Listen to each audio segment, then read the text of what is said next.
Sorry, we couldn't hear you. What'd you say, Anya? Can you hear me? Yeah, no, I had the mic was muted. I only had one mic at a time. I said that's okay because I just wanted this angle so that I could put it on Instagram. Okay, sounds good. All right, I'm about to meet you again. All right, y'all ladies ready? Yep, All right, going live. going live. Go live.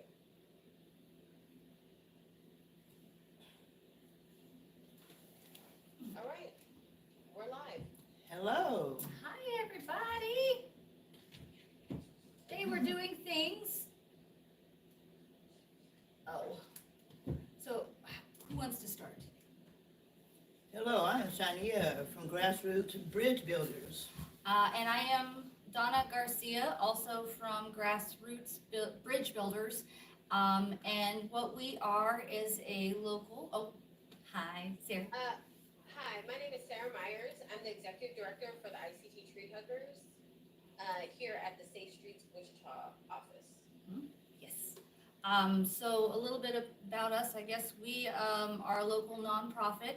We're brand new. We just got started, and what we specialize in is peer-to-peer outreach for homeless individuals, specializing and focusing on advocacy primary right now. And then we would like to grow and expand out to help with like systems navigation. So Peer support, building bridges in between the community and the homeless, and building bridges between the homeless and the community. yeah. So kind of why we started was because we saw a need.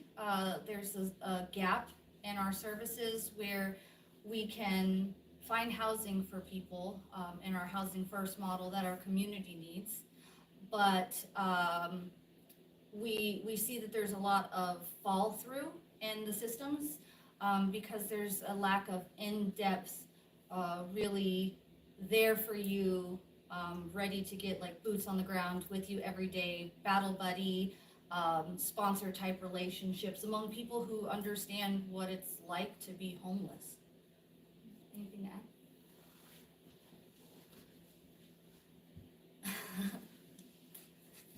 I don't know what Sarah's. Yeah. Hey ladies, and thank you guys so much for sharing. I'm currently streaming on several different platforms. If you see me toggling between views, it's because I have several cameras rolling.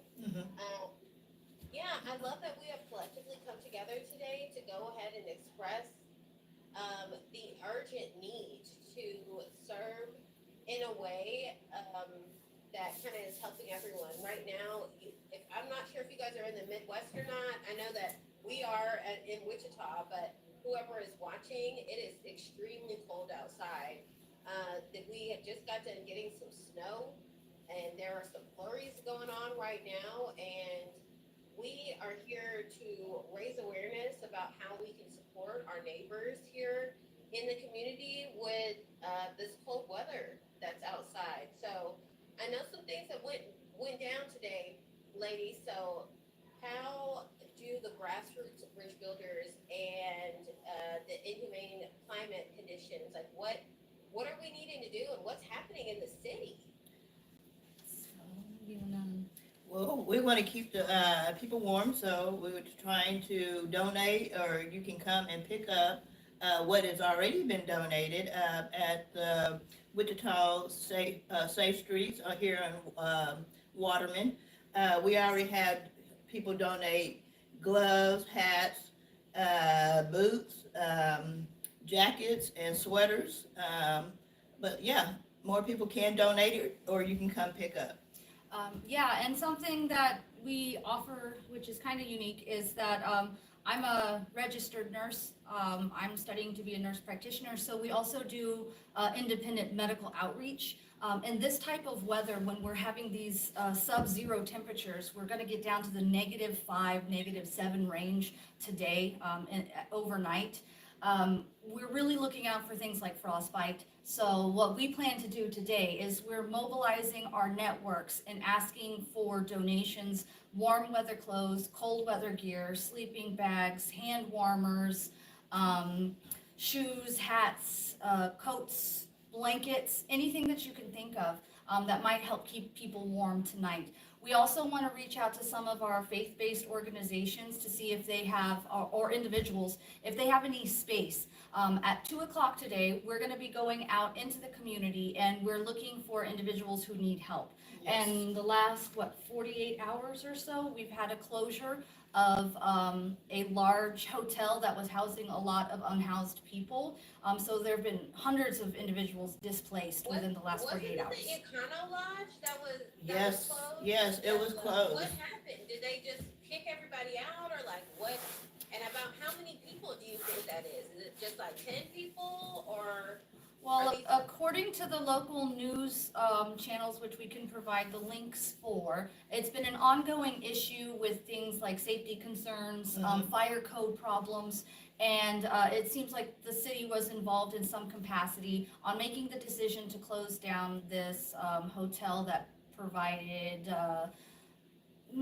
shelter, Yeah, essentially. shelter. It was, some Well, people it was a home for, they stayed Yeah. there for, and they paid for the whole month, not for a day, not for 2 days, they paid for the whole month. So they're out of that whole month, income right now. That's like affordable housing, Yes. literally for our community. And one of our ambassadors has family members who were staying there, and it sounds like there may be some families with children, and those are the ones that we're actually really looking for, and those are the ones that we would like to see placed.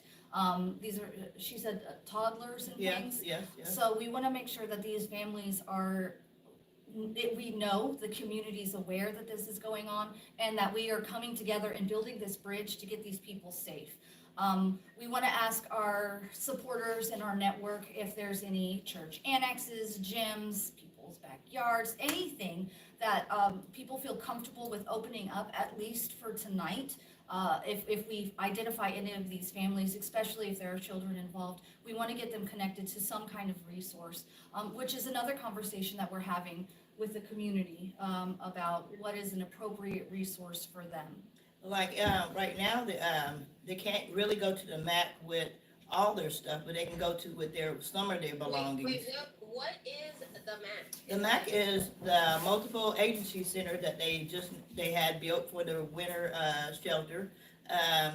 So the stuff like at the economy where they were staying, they was able to bring food there and have stuff to eat. But as they transfer over to the MAC, they were not able to bring them type of belongings. So they need to have a place where they can bring all their belongings from where they cannot live to where a safe place they can stay at. Yeah, so the multi-agency center is a concept that our community has come up with. Essentially, it will be a one-stop shop for homelessness. We're anticipating that it's open to near full capacity early spring. Right now, they're operating a emergency winter shelter that houses men and women, does not take families. You can't be, anyone under 18, they can't allow in for safety issues. We have other resources that we can send people to. It's currently being operated by Humankind Ministries, so we can funnel people that direction. We've also heard concerns with our local homelessness population about the property issue is a big one. Some of these people who are living in this hotel, this is their home. So they have lots of possessions or animals. The emergency winter shelter, you can have 2 large bins of possessions. Right now, it looks like they're trying to arrange with the management to be present at the property that they just shut down some point throughout the week so people can get the rest of their belongings. If someone has storage space available where we can keep some of these items for short term, that might be helpful. We're really looking for any type of option that people are willing to help out with at this point. So that's why we're doing the live streams and things. So yeah, we can get that need out there. So with this MAC Center, why aren't they able, like, obviously, if you have any food, you're not able to bring it into the space, but like, why, what are some other reasons that they would deter people away from the center? And, you know, I feel like, I think as just from a common perspective, I feel like a lot of people will just say like, oh, just go to the house center or just go to the MAC Center. But I don't think very clear that not everybody has access to these spaces, and there are some boundaries that, you know, why the city and these other entities are pushing our houseless neighbors back out into the streets. So, you know, if somebody did want to open up their home, what does that really look like, or their backyard, to kind of help in making sure that, you know, people aren't getting fines for help, just trying to help our neighbors in need. Right. So, I'd like to say, you know, our service providers, they work really, really hard on being able to provide appropriate shelters for our unhoused neighbors. And they work really tirelessly, and sometimes they're on short budgets and short notice. So they do everything that they possibly can out of the kindness of their hearts. What we have found through our work is that those actions don't always translate into appropriate shelters. We come from an evidence-based trauma-informed care model. As a clinician, that's one thing that I have really tried to spearhead. And what we're seeing a lot is that individuals who experience homelessness are frequently re-traumatized. And going to these shelters and accessing these services like mental health providers, some of them have a stigma associated with their names or experiences that people have had with them in the past that make it so they cannot access these spaces. So just that trauma response can be debilitating. And that's something that we're really trying to convey to service providers, policymakers, that there needs to be room for this flexibility. And we need to have a raised awareness of why someone can't access shelters. And I'd like to have Shania speak more about this. I'm not a homeless person, and I would prefer this perspective to be shared by someone who's actually experienced it. Being homeless, and they have federal laws against bringing food into certain establishments. So me not being able to have the food that I like to eat, not being harsh as the food that they don't provide is well enough, because food is food, and having a medical issue like needing medicine on time, going to some of that establishment, you probably won't get your meds on time because they keep it locked up. And then being out here for so long, my heart feels like some places it's just not. You're seeing the same people that you see on the streets, you know. You might run into your abuser there and there, you know. It's just certain reasons why I know females are not going into the MAC or any other shelter and rather be out in this cold. And my heart is with God, and so I have that feeling that, you know, I'd rather be in God than face my abuser. I'd rather be with God than face, you know, calm care, which over-medicated me once, you know. So you have these different fears out there and different reasons why women won't go. And then they don't leave their kids behind either.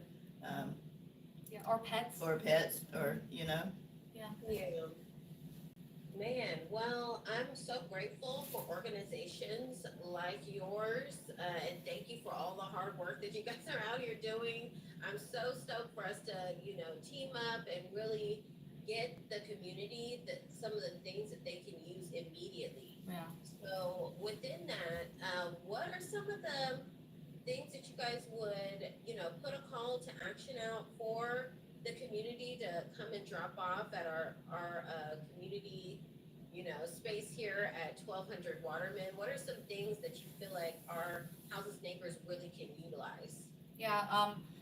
So our big concern is the weather right now, and the fact that they're offering, but people aren't accepting because all of those traumatic reasons that we've talked about, and that continuing that message that trauma is real, it needs to be recognized, and it's physically debilitating. So things that we can do to help today in the short term as a response is making sure that people stay warm and people stay healthy.